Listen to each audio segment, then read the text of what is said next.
আল্লাহ রাব্বুল আলামিন বলছেন, আমা লাকুম লা তুকাতিলুনা ফি সাবিলিল্লাহি ওয়াল মুস্তাদআফিনা মিনার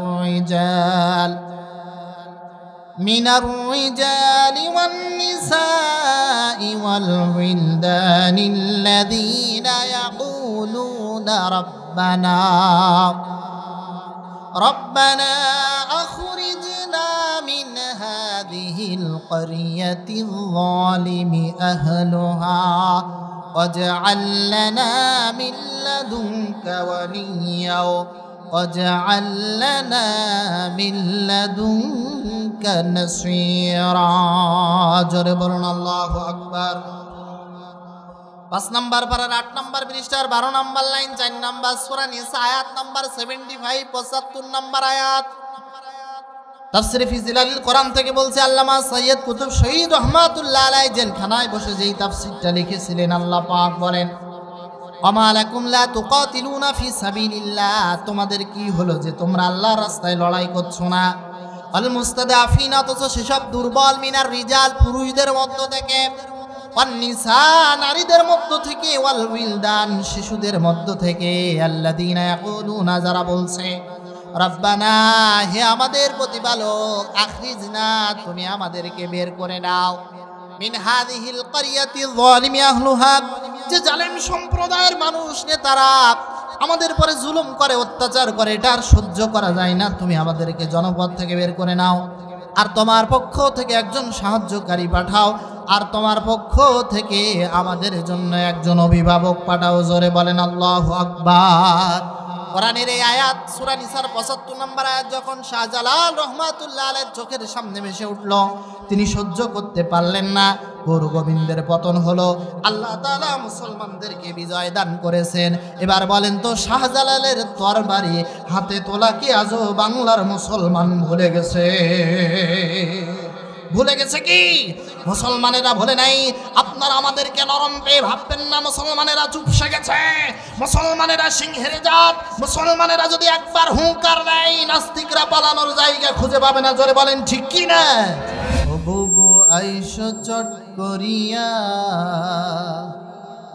তোমার জন্য আইনা ঘর রাখছি গো সাজাইয়া। ঠিক কি না? আস্তে ঠিক না জোরে ঠিক? জোরে বলেন ঠিক কি না? ও বুবু আইসো চট করিয়া, তোমার জন্য আইনা ঘর রাখছি গো সাজাইয়া। ও বুবু আইসো চট করিয়া, তোমার জন্য আইনা ঘর রাখছি গো সাজাইয়া। ও আমরা রিসিপশনে বইসায় আছি, ও আমরা রিসিপশনে বইসা আছি জুতার মালা লইয়া। জোরে কোন ঠিক কি না? ও আমরা রিসিপশনে বইসা আছি জুতার মালা লইয়া।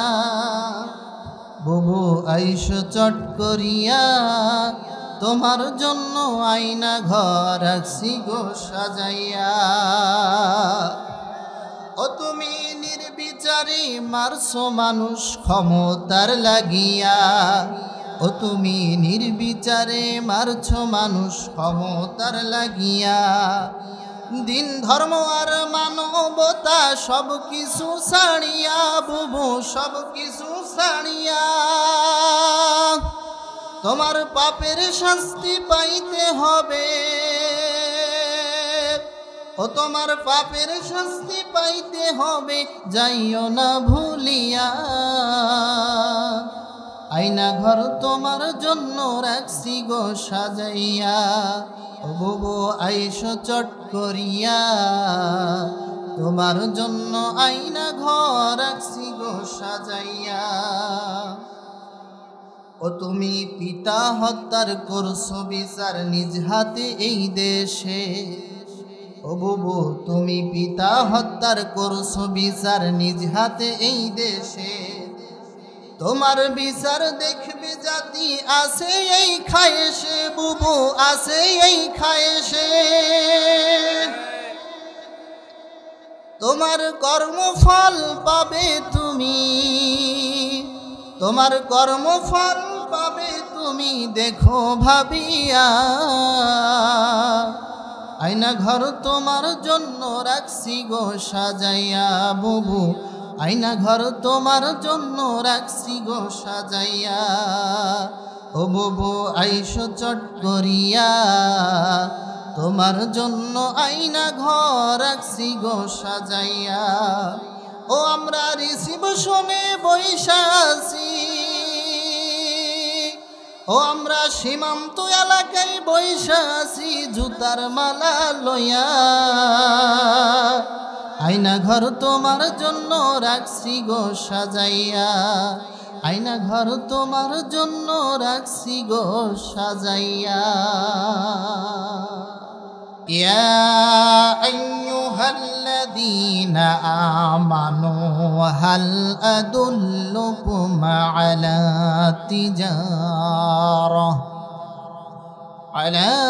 তিজারাতিন তুনজিকুম মিন আযাবিন আলীম। তু'মিনুনা বিল্লাহি ওয়া রাসূলিহি ওয়া তুজাহিদুনা ফি সাবিলিল্লাহি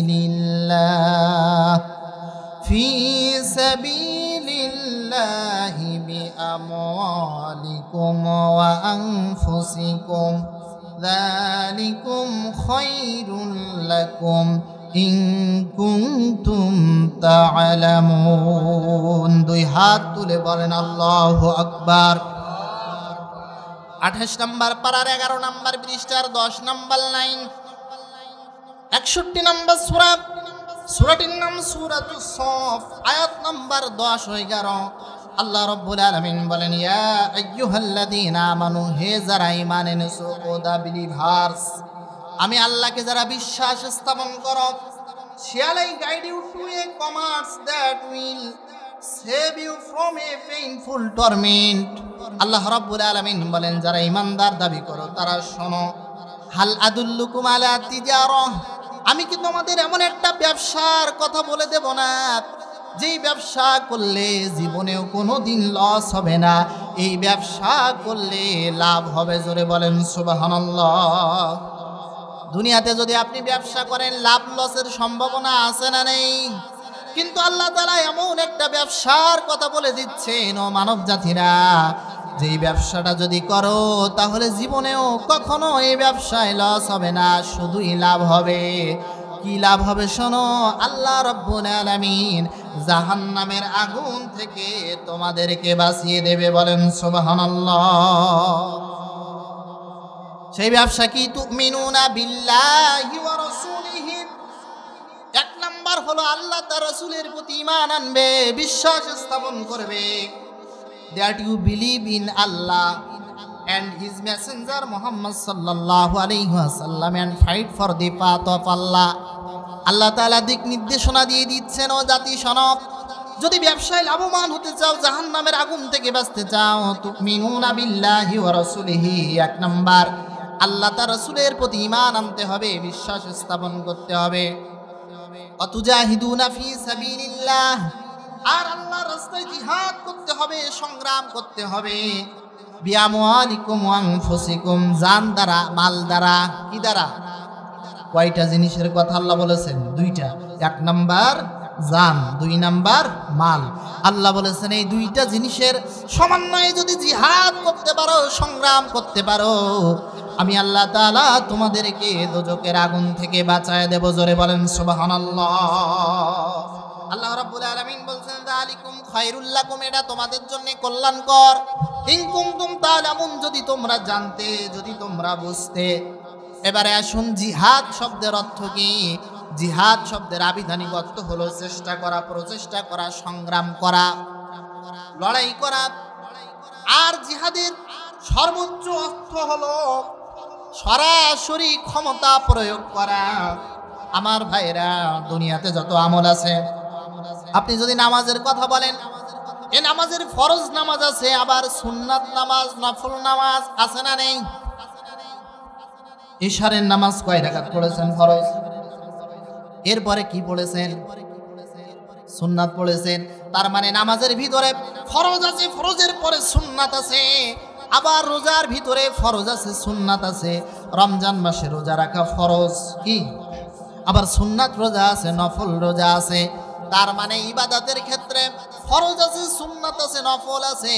কিন্তু জিহাদ হলো এমন একটা ইবাদাত যেই জিহাদের ভিতরে কোনো নফল নাই, কোনো সুন্নাত নাই। জিহাদ সব সময় ফরজ থাকে, হয় ফরজে আইন হয়, না হয় ফরজে কিফায়া হয়। বলেন আল্লাহু আকবার।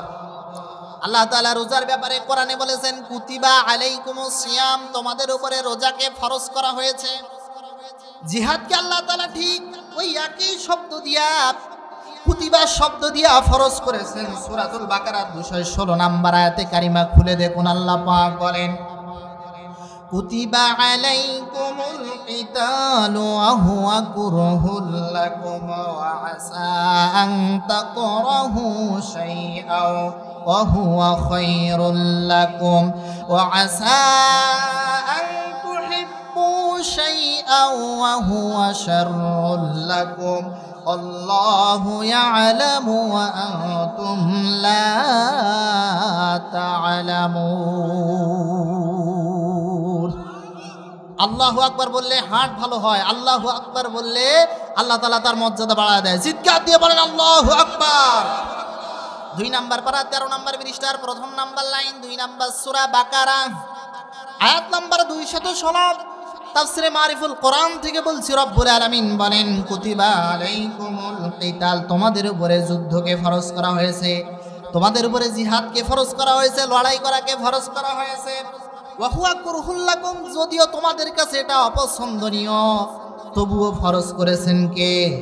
আল্লাহ। আল্লাহ বলছেন, তোমরা এমন কিছু ভালো জিনিস আছে যা তোমরা পছন্দ করো না, কিন্তু আল্লাহর কাছে সেটা কল্যাণকর। আবার আল্লাহর কাছে অকল্যাণকর যে জিনিসগুলো সেইটা তোমরা পছন্দ করো।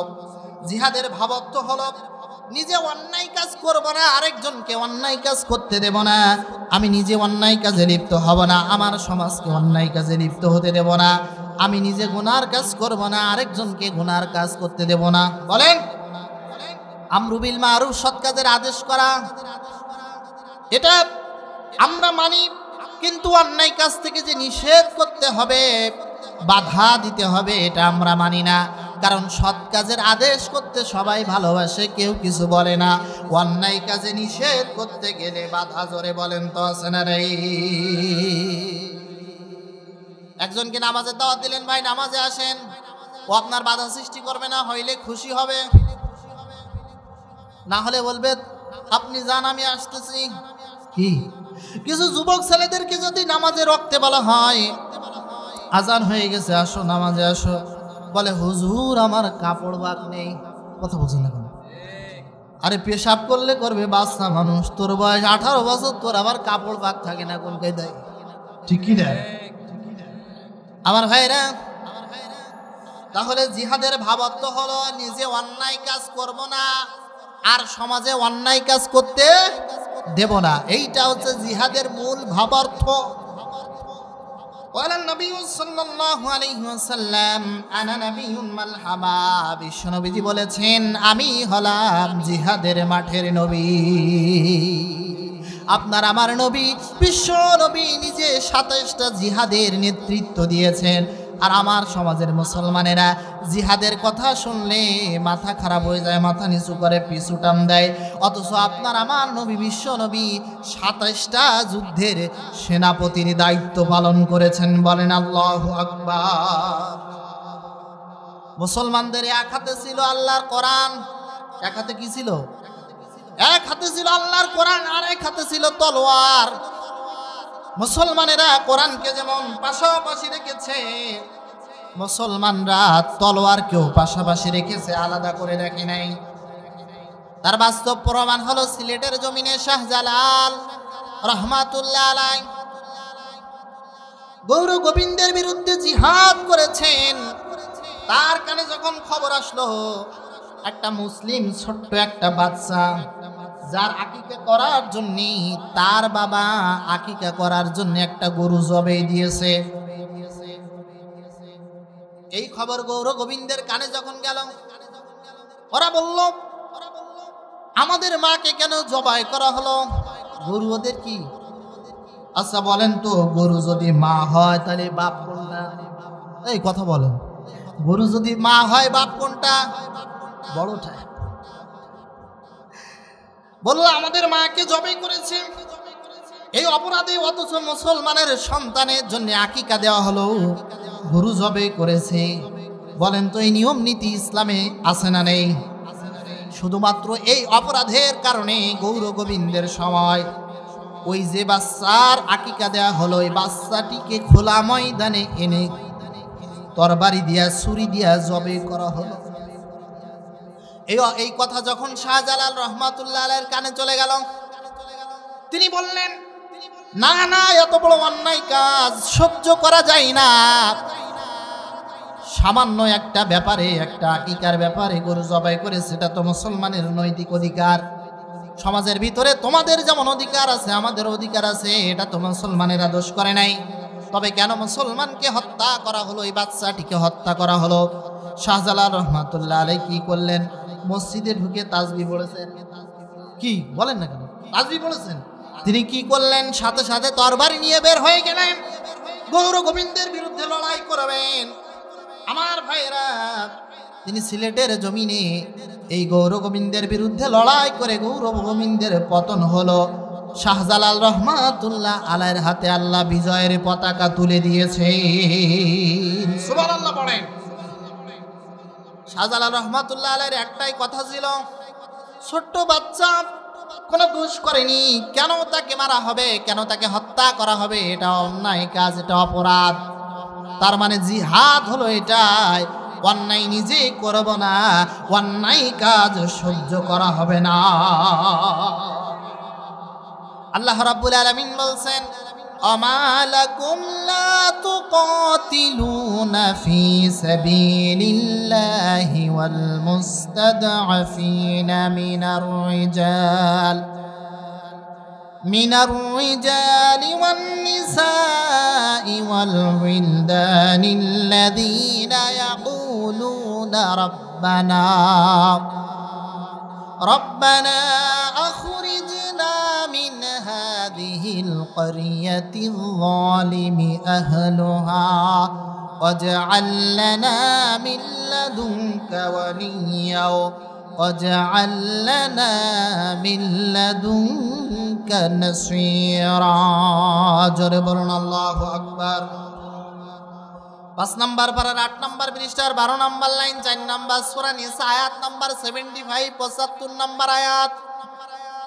তাফসীরে ফি জিলালিল কোরআন থেকে বলছে আল্লামা সৈয়দ কুতুব শহীদ রহমাতুল্লাহ আলাইহি জেলখানায় বসে যেই তাফসীরটা লিখেছিলেন, আল্লাহ পাক বলেন, আমা লাকুম লা তুকাতিলুনা ফি সাবিলিল্লাহ, তোমাদের কি হলো যে তোমরা আল্লাহর রাস্তায় লড়াই করছো না?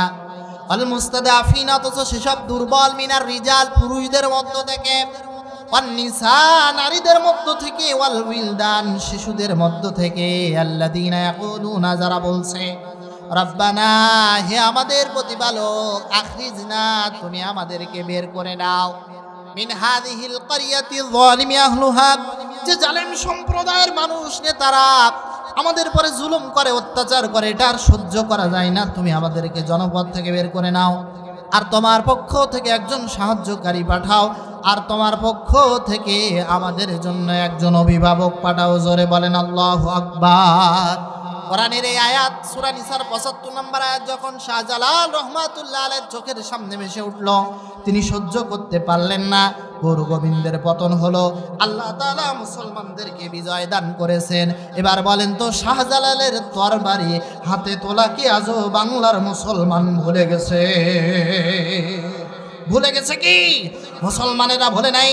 আপনারা আমাদেরকে নরম পেয়ে ভাববেন না মুসলমানেরা চুপসে গেছে, মুসলমানেরা সিংহের জাত। মুসলমানেরা যদি একবার হুঙ্কার দেয়, নাস্তিকরা পালানোর জায়গা খুঁজে পাবে না। জোরে বলেন ঠিক কি না?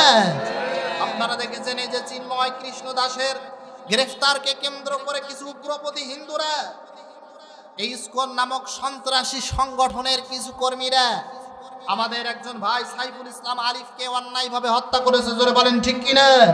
আমরা এই অন্যায়ের, এই হত্যার প্রতিবাদ জানাই এবং ইসকনকে এই বাংলাদেশ থেকে অচিরেই নিষিদ্ধ করতে হবে। আমরা তোমাদের মন্দির পাহারা দিলাম, আমরা তোমাদের মন্দির পাহারা দিলাম, মাদ্রাসার ছাত্ররা মন্দিরের সামনে দাঁড়িয়ে পাহারা দিল, অথচ তোমরা আজকে আমাদের মুসলমানদেরকে এই আলিফকে অন্যায়ভাবে হত্যা করা হলো, জঘন্যভাবে। তোমাদের খেয়াল রাখা উচিত। শাহজালাল আমিনী রহমাতুল্লাহ আলাইহি যেমন এক হাতে আল্লাহর কোরআন আর এক হাতে তরবারি নিয়ে হুঙ্কার দিয়ে তাগুত শক্তি বাতিল শক্তিকে পরাজিত করেছে, আজও বাংলাদেশি ইসলামপন্থী মানুষ জোরে বলেন আছে না নেই? সময়ের ব্যবধানে ইসলামপন্থী মানুষগুলো জেগে যায়, তাহলে গৌর গোবিন্দের গোষ্ঠীরা পালানোর জায়গা খুঁজে পাবে না। আমার ভাইরা,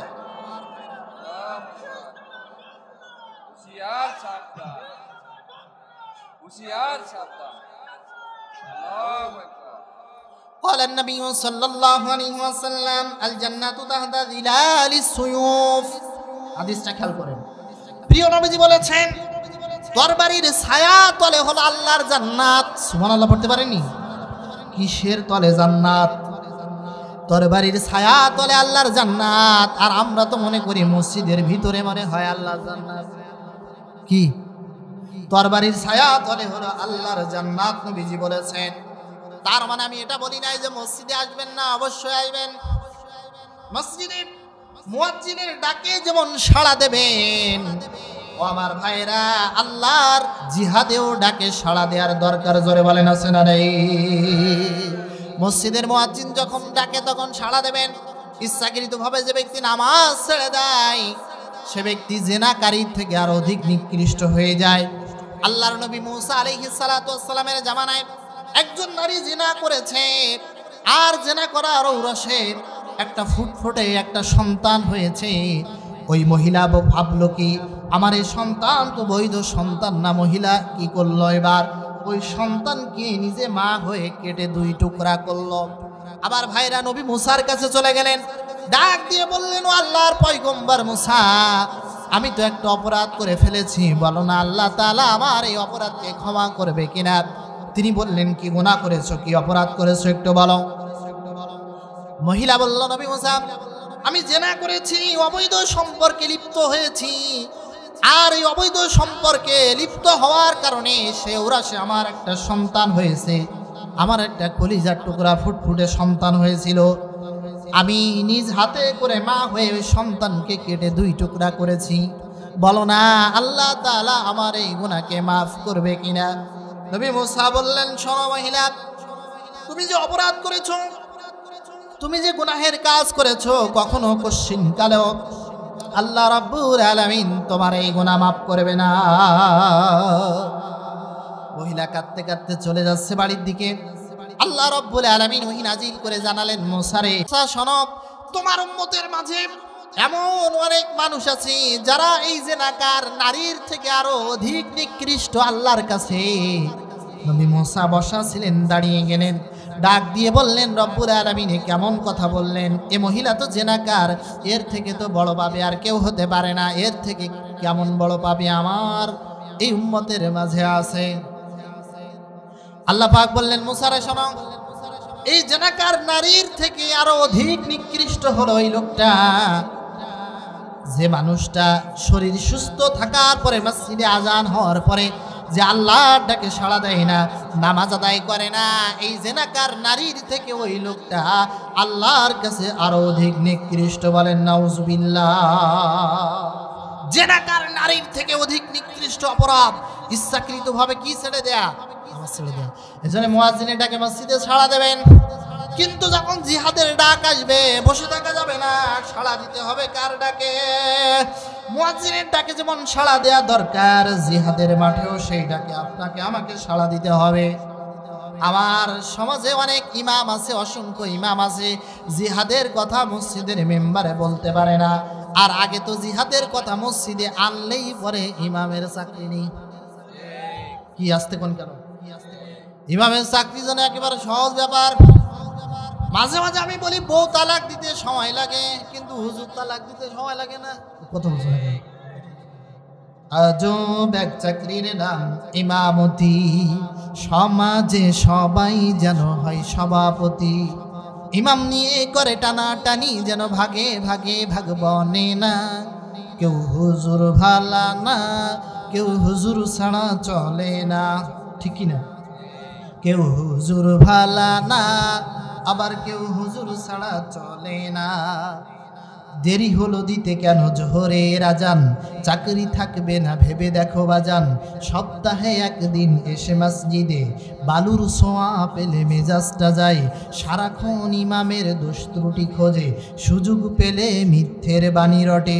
তিল পেলে তাল করে হুজুর বাজে, তিল পেলে তাল করে হুজুর বাজে। এই হুজুর তো রাখা যাবে না,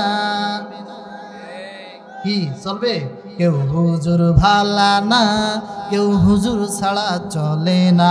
কেউ হুজুর ভালা না, আবার কেউ হুজুর ছাড়া চলে না। আছে যত ক্ষত নিজের গায়ে, হুজুরের দোষ পেলে খুব করে জ্বলে।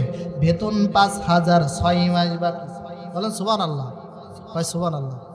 বেতন 5,000 কয় মাস বাকি, জোরে বলেন। বেতন 5,000 6 মাস বাকি, চাইলে হুজুর খাই ঝাঁকি। হুজুর নিয়ে যত মাথা ব্যথা, ধমকির সুরে কথা বলে অযথা। ভাত নাই পেটে তার পকেটে টাকা নাই, ভাত নাই পেটে তার পকেটে টাকা নাই। মার খাই বোর হাতে বাসায় গিয়ে, সেই রাগ দেখায় হুজুর নিয়ে, সেই রাগ দেখায় হুজুর নিয়ে। কথা বাস্তব না বাস্তব? কেউ হুজুর ভালা না, আবার কেউ হুজুর ছাড়া চলে না। কোথায় লাগে হুজুরদের? কানে আজান দিতে ডাকো হুজুর, সেই শিশু বড় হয়ে ডাকে খেজুর। হুজুর ডাকো নাম রাখতে হবে, নয়তো রনি জনি ডাকবে সবে। সাদিয়ে কেলিয়ে হুজুর প্রয়োজন, নয়তো সাদিবিহীন কাটবে জীবন। জানাজা পড়াতে লাগবে হুজুর, জানাজা পড়াতে লাগবে হুজুর। তেল পানি পড়া দিতে লাগবে হুজুর। তবু হুজুর ভালা না, আবার কেউ হুজুর ছাড়া চলে না। আজব এক চাকরির নাম ইমামতি, সমাজে সবাই যেন হয় সভাপতি। ইমাম নিয়ে করে টানাটানি, যেন ভাগে ভাগে ভাগ বনে না।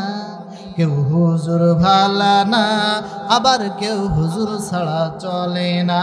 কেউ হুজুর ভালা না, আবার কেউ হুজুর ছাড়া চলে না, ঠিক কি না? হুজুরে যদি মারো প্যান্ডেলে, হুজুর মারবে তোমার জানাজায় অ্যাঙ্গেলে। কোন জায়গায়? বিনা উজুতে তোমার জানাজা পড়াবো, আর তাকবীর আরো বেশি করে দেব। আমি উজু করেছি কিনা তুমি কি জানো? সারা জীবন হুজুরের বিরোধিতা করবা, আর হুজুর তোমার জন্য দোয়া করবে, তুমি তো জানো না হুজুর কি দোয়া করে। ও বলে, আল্লাহ সারা জীবন আমাদের জ্বালাইছে, শান্তিতে ইমামতি করতে দেয়নি। ও আল্লাহ, এ হলো সিটার বাটপার, তুমি এর ঢক করে দেখে নিও। আমি মনে মনে কি দোয়া করছে আপনি কি জানেন? ওই যে আমার এক যুবক ভাইরা দাওয়াত দিয়েছে ইফতার মাহফিলে, আমি তো মোনাজাত করে বলতেছি আল্লাহ, আরবিতে বলতেছি আল্লাহ, এরা তো নামাজ পড়ে না, আমারে বলেছে হুজুর ভালো দোয়া করেন। আল্লাহ আমি তো ভালো দোয়া কিছু খুঁজে পেলাম না, আল্লাহ বিষয়টা তোমার উপরে ছেড়ে দিলাম, তুমি দেখে নিও। ওরা তখন বলতেছে, না বুঝে বলতেছে আল্লাহুম্মা আমিন। আল্লাহ কি? আমি তো আরবিতে বলতেছি, বোঝার কোনো কায়দা।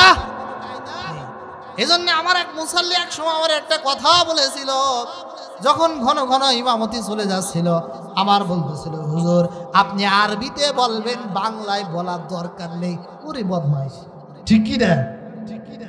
আরবিতে বলেন, বাংলায় বলার দরকার নেই। সম্মানিত ভাইরা আমার, সকল সাহাবী মুজাহিদ ছিলেন। অন্ধ সাহাবী আব্দুল্লাহ ইবনে উম্মে মাকতুম, তিনিও জিহাদের মাঠে শাহাদাত বরণ করেছেন। নবীর স্ত্রীরা জিহাদে গেছেন, বিশ্ব নবীজির কন্যারা জিহাদের মাঠে পানি এগিয়ে দিয়েছেন। সুবহানাল্লাহ পড়বেন না? আবার বিশ্ব নবীজির ফুফি, তিনি খাইবারের প্রান্তরে ইহুদি গোয়েন্দাকে নিজ হাতে করে হত্যা করেছিলেন। তার মানে সমস্ত সাহাবী জিহাদের সৈনিক ছিলেন। আবার সমাজে যারা জিহাদকে ঘৃণা করে, কাফেরদের বিরুদ্ধে জিহাদের কথা বললে যাদের গা জ্বলে, আমার বিশ্বাস হয় এরা অন্তত মুসলমান হতে পারে না। নবীজির ভাষ্য অনুযায়ী যে ব্যক্তি আল্লাহর রাস্তায় জিহাদ করে না, সে ব্যক্তি ইমানদার থাকে না, সে হলো টাটকা মুনাফিক। এ মুনাফিক এই এলাকায় আছে না রে? আছে মানে খোঁজ নিয়ে দেখেন, ঘরে ঘরে মুনাফিক ভরে গেছে। মুনাফিক সহজে চেনা যায় না, মুনাফিক চেনা যায় জিহাদের মাঠে। জিহাদের মাঠের নির্ভীক সৈনিক হয় যারা, তারা হলো মুজাহিদ। আর জিহাদের মাঠ থেকে পালিয়ে যায় যারা, ওরা হলো মুনাফিক। বিশ্ব নবীর পিছনে নামাজ আদায় করত, আল্লাহ নবীর পিছনে নামাজ আদায় করত মুনাফিকদের সর্দার আব্দুল্লাহ ইবনে উবাই ইবনে সুলুল। সংক্ষেপে বলছি, কান খাড়া করেন। বিশ্ব নবীদের যখন নামাজ শেষ হয়ে যেত, উঠে দাঁড়াতো, দাঁড়িয়ে বলতো, আশহাদু আন্নাকা মুহাম্মাদুর রাসূলুল্লাহ, আমি সাক্ষ্য দিচ্ছি আপনি আল্লাহর নবী। আপনার মতন ভালো মানুষ কেউ হতে পারে না। মুখে ছিল লম্বা দাড়ি, মাথায় ছিল টুপি, ছিল পাগড়ি, ছিল বড় লম্বা জুব্বা। নবীজি তো মনে মনে ভাবতেন, আব্দুল্লাহ ইবনে উবাইয়ের মতন আল্লাহর ওলি মনে হয় আর কেউ নেই। কি বিশ্ব নবীজি তো মনে মনে খুশি, কিন্তু অবস্থা খারাপ।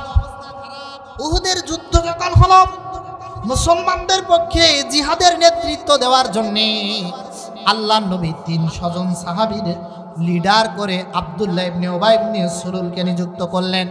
কিন্তু দুঃখের বিষয় হলো, আব্দুল্লাহ ইবনে উবাই ইবনে সুলুল উহুদের মাঠে কিছু দূর যাওয়ার পরে ও সৈন্যগুলো নিয়ে ভেগে চলে আসে। ও বলল, আমি জীবন দিতে পারবো না, সব দিতে পারবো কিন্তু জীবন দিতে পারবো না। রাসূলুল্লাহর কানে যখন খবর চলে আসলো আপনার আমার নবী বিশ্ব নবী মর্মাহত হলেন, দুঃখ পেলেন, কষ্ট পেলেন। আল্লাহর নবীর চোখে পানি চলে আসলো। প্রিয় নবীজি বললেন, এটা আমার স্বামী আব্দুল্লাহ ইবনে উবাই ইবনে সুলুল, এই কাজ কেমনে করতে পারে? তো আমার ভাইরা, নবীজি আঘাত পেলেন, কষ্ট পেলেন। নবীজি যদি কষ্ট পায় তাহলে তার জীবন সফল না বিফল? জোরে কন, তার জীবনটাই কিন্তু বিফল হয়ে যাবে। সে যখন মারা গেল, তার সন্তান আব্দুল্লাহ রাসূলুল্লাহর কাছে এসে জড়ায় ধরে বললেন, হে আল্লাহর নবী, আমি আপনার সাহাবী আব্দুল্লাহ, আপনার একজন প্রিয় সাহাবী আব্দুল্লাহ ইবনে উবাই ইবনে সুলুল, আমার সম্মানিত বাবা। আমার বাবা মারা গেছেন, আজকেই বাবা চলে গেল দুনিয়াতে। আপনার কাছে খবরটা পৌঁছে দেওয়ার জন্য আসলাম। ও নবী, তবে 3টা দাবি আমি আপনার কাছে জোড় হাত করে রাখতে চাই। আমার এই 3টা দাবি আপনাকে রাখতে হবে। তিনি বললেন, কি দাবি বলো? বিশ্ব নবীজি বললেন, বলো তোমার 3টা দাবি কি, আমি রাখার চেষ্টা করব। আব্দুল্লাহ বলল, হুজুর, আমার বাবার কাফনের ব্যবস্থাটা আপনি করবেন। আপনার গায়ে যে জুব্বা আছে, যে জামা আছে, জামাটা খুলে দেবেন। আমার বাবার কাফনের ব্যবস্থা করব। এই কারণে আপনার গায়ের জুব্বা যদি আমার বাবার গায়ে থাকে, আল্লাহ তাআলা আমার বাবাকে জাহান্নামে দিতে পারবে না। নবীজি বললেন, হ্যাঁ, তোমার এই দাবি আমি মেনে নেব। বিশ্ব নবীজি জামাটা খুলবেন। পাশে ছিলেন হযরতে ওমর রাদিয়াল্লাহু তাআলা আনহু। নরম সাহাবী না গরম? জোরে কন, তিনি গরম সাহাবী। তিনি বললেন, হে আল্লাহর নবী, এই জুব্বা খোলা যাবে না, এই জামা দিয়েন না। বলে, কেন? বলে, সারা জীবন আপনার বিরোধিতা করেছে, মনে নাই উহুদের মাঠ থেকে পালিয়ে চলে এসেছে।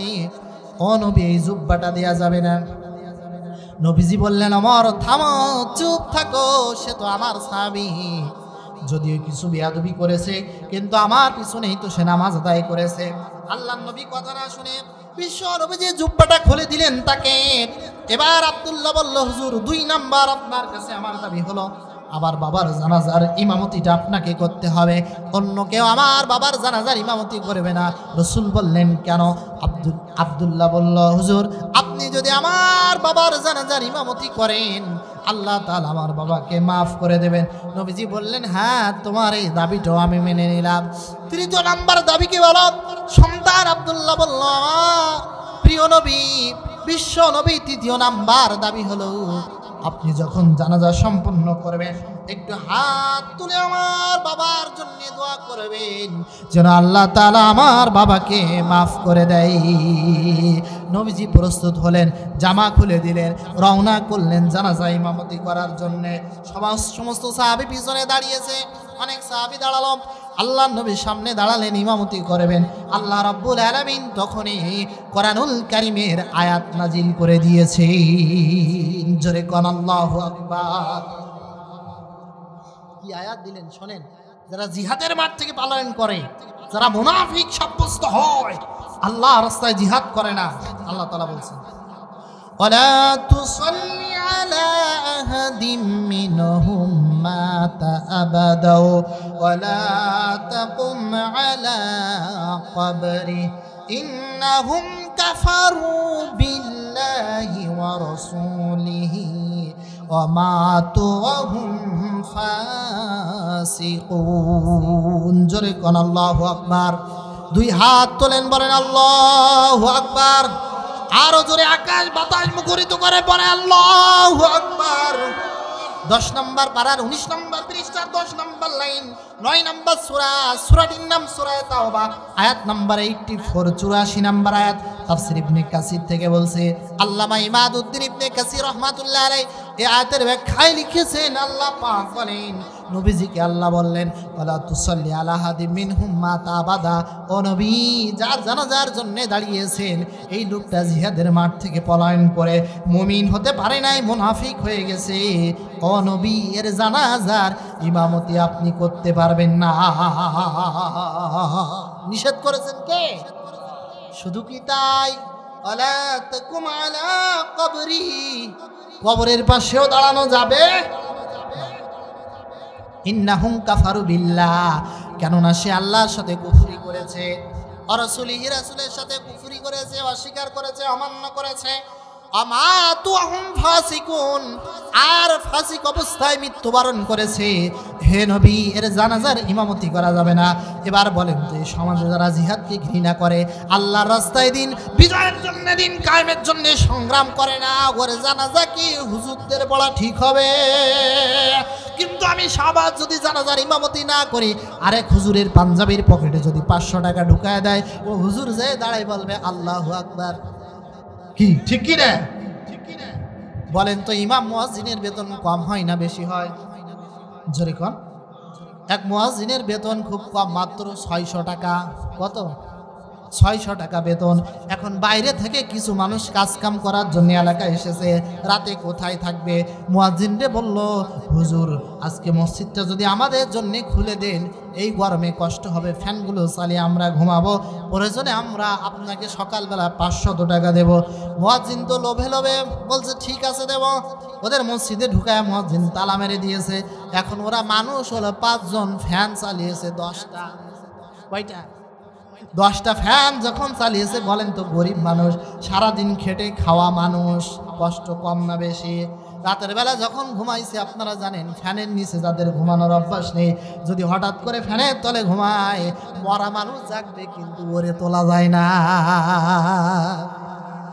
ফ্যান যখন 10টা চালিয়েছে লুঙ্গি আর একজনের ঠিক নেই মাথার উপরে কোথায় ফজরের সময় মুয়াজ্জিন যখন আজান দিতে মসজিদে ঢুকেছে গেট খুলে তালা খুলে যখন মসজিদে ঢুকে লাইট দিছে লাইট দিয়ে দেয় সর্বনাশ বলতেছে নাউজুবিল্লাহ নাউজুবিল্লাহ জোরে চিল্লায় বলতেছে মসজিদে ঘুমানো যায় নেই মসজিদে ঘুমানো যায় ও মুসাল্লিরা সব জেগে গেছে তাড়াতাড়ি উঠে বলতেছে মুয়াজ্জিন হুজুর ফতোয়া পাইলেন কোথায় মসজিদে ঘুমানো যায় নেই কে বলেছে আপনার মুয়াজ্জিন তখন বলতেছে সব জিনিস ফতোয়াই লাগে না নিজের চোখেই দেখেছি সব কথা কোন লাগে মসজিদে ঘুমানো যায় নেই নিজের চোখেই দেখেছি প্রিয় ভাইরা আমার এবার বিশ্ব নবীজিকে আল্লাহ বলেছেন জানাজার ইমামতি করা যাবে না তাহলে এই সমাজেও যারা মুনাফিক মারা যাবে আমার মনে হয় কোন ইমামকে তার জানাজার ইমামতি করা ঠিক হবে না আমার এলাকায় এক ডাকাত মারা গিয়েছিল আমাদের পাশের ইউনিয়ন মহারাজপুরে অথচ এই বদমাই সারা জীবন মানুষের কাছ থেকে জোর করে টাকা আদায় করেছে অথচ মরে যাওয়ার পরে ওর নামের আগে লিখে দিয়েছে শহীদ আর ও যদি শহীদ হয় তাহলে আমরা কি করি কথা বলছো না কেন ওর নামের আগে দিয়েছে শহীদ লাগিয়ে না না না ওর ইমামতি করার জন্য মসজিদের ইমাম চলে গেছে আরেক জায়গায় খুঁজে পায়নি ইমামতি করার শেষে একজন সাধারণ পাবলিক দাঁড় করে দিয়েছে যে হুজুর ঠিক মতো জানে না যা তুই মরেছিস যে কায়দায় তোর জানাজা হবে সেই কায়দায় নবীজি দেখলেন যে জানাজার ইমামতি করা গেল না এবার বিশ্ব নবীজি মনে মনে ভাবলেন তবে একটু দোয়া ওর জন্য আমি করি যাতে আল্লাহ ওকে একটু আসান করে মুক্ত দেয় আল্লাহ যেন একটু শাস্তি কম করে দেয় আল্লাহ রাব্বুল আলামিন আরেকটা আয়াত নাযিল করলেন বলবো আয়াতটা, ইস্তাগফির লাহুম আও লা তাস্তাগফির লাহুম ইন তাস্তাগফির লাহুম 70 মাররাতান ফালান ইয়াগফিরাল্লাহু লাহুম। জোরে কোন আল্লাহু আকবার। 10 নম্বর পারা 19 নম্বর পৃষ্ঠার প্রথম নাম্বার লাইন, 9 নম্বর সূরা, সূরাটির নাম সূরা তাওবা, আয়াত নম্বর 80।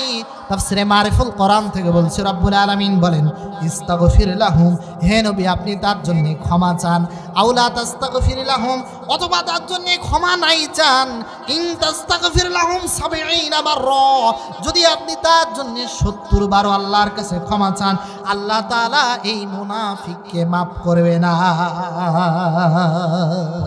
নবীজি বললেন 70 বারের কথা আল্লাহ বলেছেন, প্রয়োজনে আমি 71 বার হাত তুলব, আল্লাহ সেটাও নিষেধ করে দিয়েছেন। ফালা ইয়াগফিরুল্লাহু লাহুম, নবী 71 বার কেন, 1000 বারও যদি দোয়া করো এই মুনাফিকের জন্য কবুল হবে না।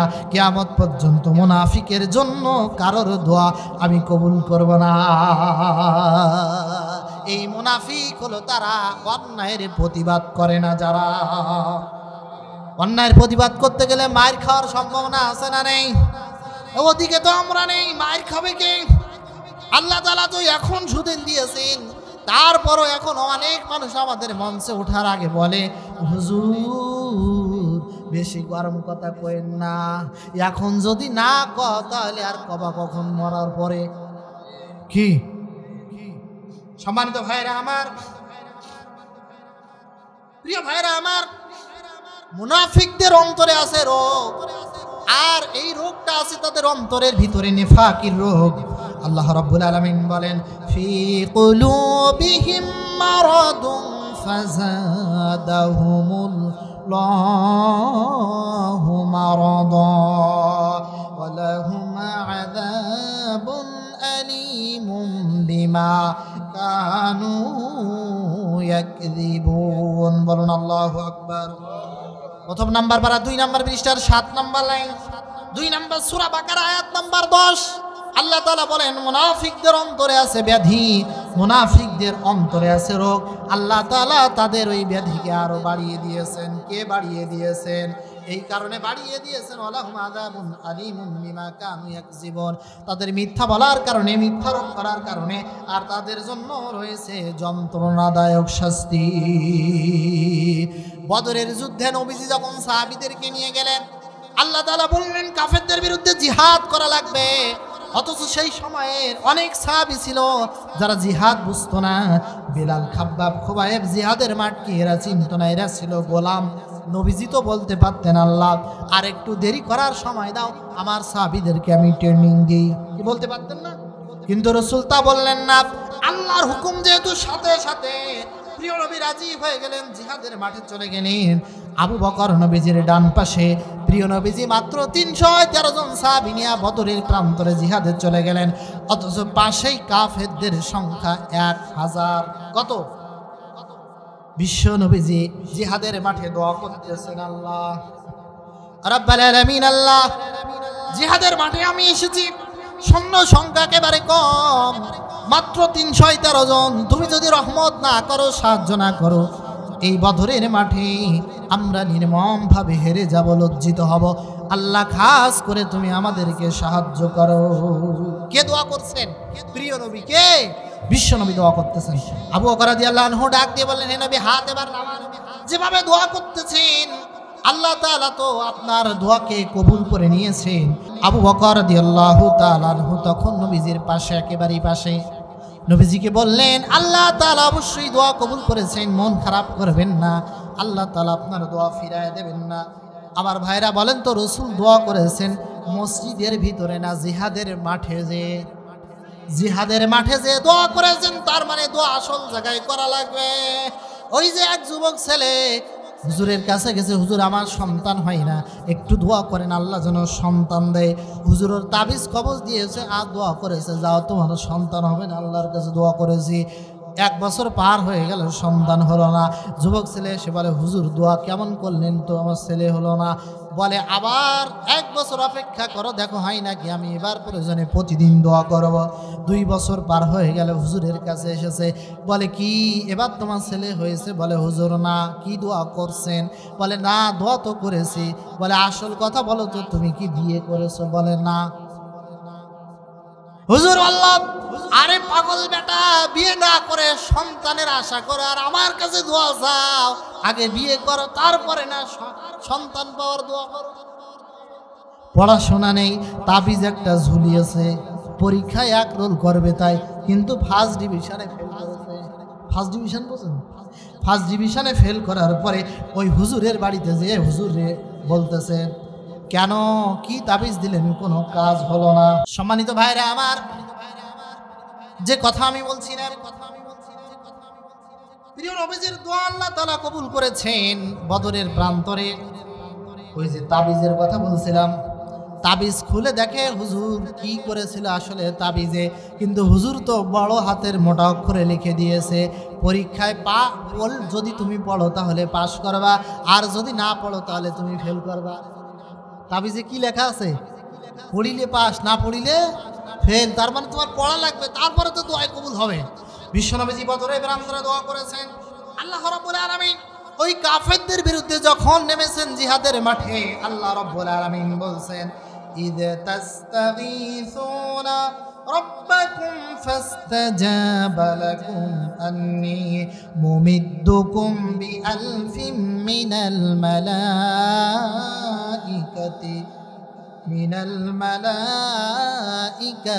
মুরদিফিন। আল্লাহ রাব্বুল আলামিন বললেন, নবী, এই মাত্র আল্লাহ তাআলার পক্ষ থেকে চূড়ান্ত সিদ্ধান্ত হয়েছে, ঘোষণা হয়েছে, আল্লাহ রাব্বুল আলামিন বদরের প্রান্তরে 1000 ফেরেশতা পাঠিয়ে দিয়েছে। সাহাবায়ে কেরাম খুশি হয়ে গেলেন।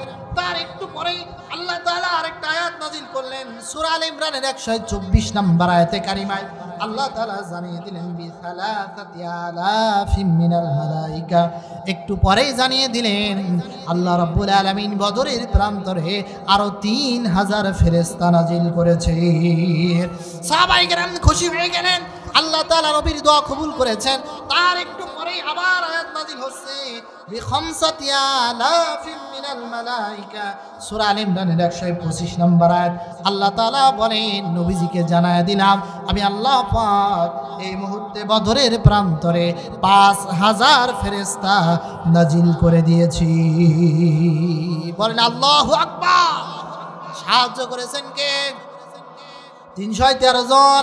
আর এদিকে অসংখ্য ফেরেশতার আগমন, বিজয় দান করেছেন কে? আল্লাহ তাআলা দিয়েছেন। এজন্য জিহাদের অনুপ্রেরণা যার মধ্যে থাকবে না, জিহাদের স্বপ্ন যার মধ্যে থাকবে না, সে ইমানদার হতে পারে না। আর জিহাদের মাঠে যে ব্যক্তি নিহত হয় তাকে শহীদ বলা হয়। হাদিসের মধ্যে আমি পেয়েছি, শহীদ হলো 5 প্রকার। কয় প্রকার? 1 নাম্বার আল মাকতুল শাহীদ।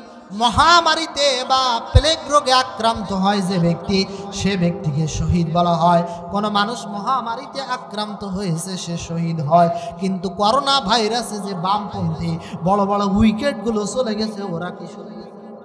কি বড় বড় উইকেট পড়ে গেছে, ওরা শহীদ হবে কোন কায়দায়? ওদের তো ঈমানই নেই। যারা একবারে মসজিদে যায় আল্লাহর কথা বলে, আবার মন্দিরে যায় আল্লাহকে ভুলে যায়, ওরা ঈমানদার হতে পারে না, ওরা হলো মুনাফিক। আমার ভাইরা, প্রিয় ভাইরা আমার, তাহলে 1 নম্বর আল মাকতুল শাহীদ। মহামারীতে যে ব্যক্তি আক্রান্ত হয়, মহামারীতে মৃত্যুবরণ করে, তাকে শহীদ বলা হয়। 2 নাম্বার আল মাকতুল শহীদ। কলেরা বা ডায়রিয়াতে যে মারা যায় তাকে শহীদ বলা হয়। 3 নাম্বার হচ্ছে আল গরিবু শহীদ। কোন মানুষ যদি পানিতে ডুবে মারা যায়, প্রিয় নবী তাকে শাহাদাতের মর্যাদা দান করেছেন, রাসূল বলেছেন আল্লাহ তাকে শহীদ হিসেবে কবুল করে নেয়। 4 নাম্বার হলো সাহিবুল হাদামে শহীদ। কোন মানুষ যদি গাছের নিচে দাঁড়িয়ে আছে, ডাব পড়েছে অথবা গাছের গাছ থেকে কোনো ডালপালা পড়েছে, পড়ে লোকটা মারা গেছে, অথবা ছাদের নিচে আছে, ছাদ ধসে মারা গেছে, নবীজি তার সম্পর্কে বলেছেন এই লোকটা শহীদ। পঞ্চম নাম্বার, আশ-শাহীদু ফি সাবিলিল্লাহ, যে ব্যক্তি দ্বীন কায়েমের জন্য, কোরআন বিজয়ের সোনালী স্বপ্নের জন্য নিহত হয়, ওই ব্যক্তি হলো আল্লাহর কাছে সবথেকে দামি শহীদ। এই শহীদ হতে রাজি আছেন? দিন বিজয়ের জন্য যদি নিজের জীবন বিলিয়ে দিতে হয় রাজি আছেন তো? যদি নিজের ঘর বাড়ি ছাড়তে হয় তাও দেব। যদি আল্লাহর রাস্তায় জিহাদের ডাক আসে, জান মাল দিয়ে কুরবানি করতে রাজি আছেন? কারা কারা দুই হাত তুলে আল্লাহকে দেখায় দেন। লিল্লাহে তাকবীর, লিল্লাহে তাকবীর। আমার ভাইরা, ইমানদার অবস্থায় যদি কেউ মারা যায়, কবরে গেলে নবীজির ভাষ্য অনুযায়ী সে ব্যক্তি ঘুমিয়ে থাকবে, ইসরাফিলের বাঁশি দেওয়ার আগ পর্যন্ত লোকটা ঘুমাবে। কিন্তু কোনো মানুষ যদি দিন বিজয়ের জন্য শহীদ হয়ে যায়, কবরে শুধু ঘুমাবে না, আল্লাহ তাআলা কবরের ভিতরে তাকে জান্নাতি রিজিক খাওয়াবেন। জোরে বলেন সুবহানাল্লাহ। আল্লাহ রাব্বুল আলামিন বলেন, ওয়ালা তাকুলু লিমান ইয়াকতালু ফি সাবিলিল্লাহি আমওয়াত বাল আহইয়াউ ওয়ালাকিন লা তাশউরুন। 2 নাম্বার পারা, 2 নাম্বার পৃষ্ঠার 12 নাম্বার লাইন, 2 নাম্বার সূরা, সূরাটির নাম সূরাতুল বাকারা, আয়াত নাম্বার 154। রব্বুল আলামিন বলেন, ওয়ালা তাকুলু, তোমরা বলো না, লিমান ইউকতালু, যে ব্যক্তি নিহত হয়, ফি সাবিলিল্লাহ, কার পথে, কার রাস্তায়, আল্লাহর রাস্তায় যে নিহত হয়, তোমরা তাকে মৃত্যু বলো না, মৃত বলো না, বাল আহইয়া, বরং সে ব্যক্তি হলো জীবিত, কিন্তু তোমরা বুঝতে পারো না। বলেন সুবহানাল্লাহ। এবার একটা হাদিস আমি আপনাদেরকে শোনাই। আন আবি যাররিন রাদিয়াল্লাহু তাআলা আনহু قال قلت يا رسول الله صلى الله عليه وسلم أي الأعمال أفضل؟ قال الله ورسوله ثم ماذا؟ قال الجهاد في سبيل الله ثم ماذا؟ قال الحج المبرور رواه البخاري। হযরত আবু যর গিফারি রাদিয়াল্লাহু তাআলা আনহু থেকে বর্ণিত হাদিস। তিনি বলেন, আমি বিশ্বনবীর কাছে জিজ্ঞাসা করলাম, আল্লাহ তাআলার কাছে প্রিয় আমল কোনটা? নবীজি বলেছেন, আল্লাহর কাছে সব থেকে প্রিয় আমল হলো 3টা। সুবহানাল্লাহ বলতে পারেননি? কয়টা? 1 নাম্বার, আল ঈমানু বিল্লাহি ওয়া রাসূলিহি, আল্লাহ তার রাসূলের পরে ঈমান আনা, এটা আল্লাহর কাছে প্রিয় আমল। 2 নাম্বার, আল জিহাদু ফি সাবিলিল্লাহ, জান মাল দিয়ে জিহাদ করা, আল্লাহর রাস্তায় সংগ্রাম করা, এটা আল্লাহর কাছে পছন্দ আমল, প্রিয় আমল। 3 নাম্বার, আল হাজ্জুল মাবরুর, কবুল হজ, যে হজ আল্লাহ তাআলা কবুল করেছেন। অথচ আমার সমাজে অনেক হাজী সাহেব আছে, হজ করার আগে সব জমিগুলো ছেলের নামে লিখে দেয়, আর মেয়ের মাথায় হাত বুলে দিয়ে বলে, মা তোর জন্য দোয়া করে দিলাম। ওর হজ কি কবুল হবে? ও হাজী, কান খাড়া করে শোনো, যদি এই কাম ঘটায়া থাকো, তোমার হজ তো দূরে থাক, ওই টাকায় সব বৃথা হয়ে যাবে। আগে তোমার মেয়ের পা ধরে ক্ষমা চাও, তোমার মেয়ে যদি মাফ করে, কারণ হক মারা এটা আল্লাহ মাফ করবে না। যার হক মেরেছেন, যার সম্পদ ফাঁকি দিয়েছেন, ছেলে হোক আর মেয়ে হোক, যদি এই কাজ করে থাকেন, ওই ছেলে মেয়ে আপনাকে মাফ না করা পর্যন্ত আল্লাহ ক্ষমা করবে না। কবুল হজ কি অত সহজ? আমরা দেখি হজে যায় ভালো মানুষ, হজ করে আসার পরে চরিত্র হয়ে যায় শয়তানের থেকে খারাপ। তার মানে বুঝতে হবে ওর হজ কবুল হয়নি। আর হজে যাওয়ার সময় যে চরিত্র নিয়ে গেছে, হজ করে ফিরে আসার পরে যদি ভালো চরিত্র হয়, বুঝবেন এর হজ কে কবুল করেছে, আল্লাহ তাআলা কবুল করেছেন। সম্মানিত ভাইরা আমার, তাহলে আল্লাহর কাছে প্রিয় আমল কয়টা বললাম? 3টা। তার মধ্যে 2য় নাম্বার হচ্ছে জিহাদ একটা। এবারে দেখুন আল্লাহ তাআলা কাদেরকে ভালোবাসেন। ইন্নাল্লাহা ইউহিব্বুল্লাযীনা ইউকাতিলুনা ফি সাবিলিহি সাফফান কাআন্নাহুম বুনয়ানুম মারসুস। 28 নাম্বার, 10 নাম্বার, 14 নাম্বার লাইন, 61 নম্বর সূরা, সূরাটির নাম সূরাতুস সফ, আয়াত নাম্বার 4। তাফসীরে মারিফুল কোরআন থেকে বলছে, রব্বুল আলামিন বলেন, আল্লাহ রব্বুল আলামিন তাদেরকে ভালোবাসেন, তাদেরকে পছন্দ করেন যারা সীসা ঢালা প্রাচীরের ন্যায় দ্বীনের পথে সংগ্রাম করে, জিহাদ করে। আল্লাহ রব্বুল আলামিন তাদেরকে ভালোবাসেন, বলেন সুবহানাল্লাহ। মরতেই হবে যখন শহীদি মরণ দিও আমাকে, বলেন না আমার সাথে, মরতেই হবে যখন শহীদি মরণ দিও আমাকে, রোগে শোকে মরণ দিও না আমায়, বিপদে মুসিবতে নিও না আমায়, এমন মৃত্যু দিও চোখ বুঝলেও যেন দেখি তোমাকে, মরতেই হবে যখন শহীদি মরণ দিও আমাকে, মরতেই হবে যখন শহীদি মরণ দিও আমাকে, বলেন আমিন। উহুদের যুদ্ধে একজন সাহাবী জিহাদে শাহাদাত বরণ করেছেন, তার নাম হলো হানজালা রাদিয়াল্লাহু তাআলা আনহু। নতুন বিয়ে করেছেন, বাসর রাত স্ত্রীর সাথে মিলন করলেন, গোসলের জন্য রওনা হবেন, ফরজ গোসল করবেন, গামছা ঘাড়ে নিয়েছেন, লুঙ্গি নিয়েছেন। এমন সময় তার কানে আওয়াজ এসেছে, প্রিয় নবী উহুদের মাঠে নাই, নবীজি মারা গেছে। হানজালা রাদিয়াল্লাহু তাআলা আনহু তার কলিজাটা ফেটে যাচ্ছে। তিনি কি করলেন? গোসলের কথা ভুলে গেলেন, বাদ দিয়া সোজা উহুদের মাঠের দিকে দৌড়ায় চলে গেলেন। আমার ভাইরা, উহুদের মাঠে যে কাফেরদের সাথে লড়াই করেছেন, জিহাদ করেছেন, সংগ্রাম করেছেন, শাহাদাত বরণ করে উহুদের মাঠে তিনি শহীদ হয়ে গেলেন। আল্লাহু আকবার। সকাল যখন হলো, সমস্ত সাহাবীর লাশ এক জায়গায় যখন করা হচ্ছে, হানজালার স্ত্রী নবীজির কাছে দৌড়ে এসে বললেন, ও প্রিয় নবী, ও বিশ্ব নবী, আমার স্বামী হানজালা, আজকে তার বিয়ের রাত ছিল, সে কিন্তু নাপাক আছে, গোসল করে নাই। গোসলের জন্য যখন যায়, সে শুনতে পারে উহুদের মাঠে নবীজি শাহাদাত বরণ করেছেন, মারা গেছেন। এজন্য সে দৌড়ায় জিহাদের মাঠে যায়।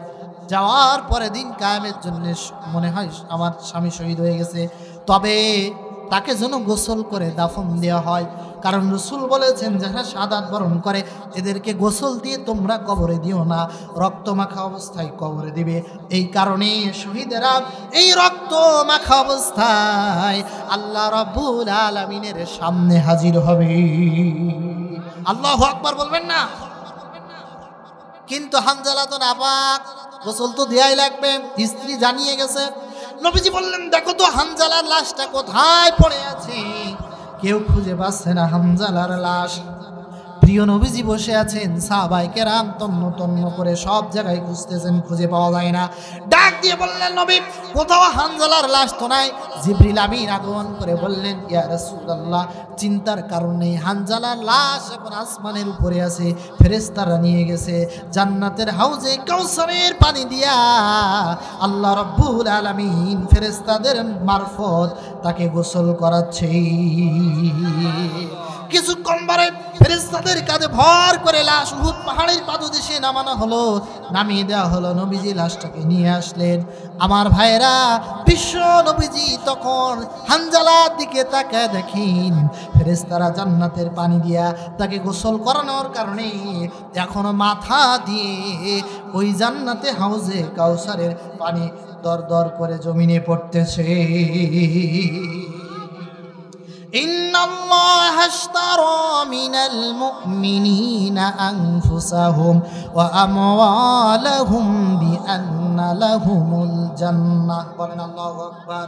আল্লাহ তাআলা বলেন, আল্লাহ তাআলা মুমিনদের জান আর মাল কিনে নিয়েছেন জান্নাতের বিনিময়ে।